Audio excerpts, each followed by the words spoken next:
Not all men but always a man. Correct தான் இல்லை? So இப்போ ரீசெண்டாக இந்த வீடியோவை பார்த்தேன். என்னாச்சுன்னா, நார்த் இந்தியாவில் ஒரு ஸ்டாண்டப் காமெடி ஷோவில் ஆடியன்ஸோட இன்டராக்ட் பண்ணிட்டு இருக்காங்க. அதில் என்ன சொல்லியிருக்காருன்னு நீங்களே பாருங்க. हमने चिकन बिरयानी खाई, वो भाई होगी 360-370 रुपए की। फिर वो कहती घर छोड़ाओ। महा यार 370 रुपए लगे हैं, मगर वसूलता करूँगा। ஒரு 370 ருபீஸ் செலவு பண்ணிட்டு அந்த பொண்ணை என்ன வேணா பண்ணலாம் அப்படின்னு நினைக்கிறதுலாம் எவ்வளோ சீப்பான மென்டாலிட்டி. காசு செலவு பண்ணிட்டா அந்த பொண்ணு உனக்கு சொந்தமாயிருமா என்ன? இதுக்கு கை தட்டி சிரிச்சுட்டு வேற இருக்கானுங்க.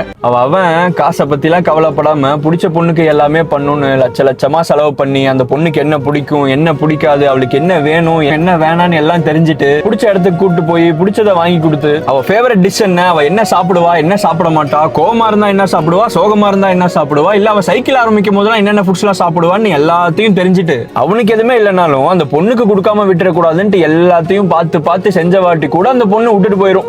இந்த மாதிரிலாம் இருக்கவங்க மத்தியில இப்படியும் சிலர் இருக்கதான் செய்யறாங்க.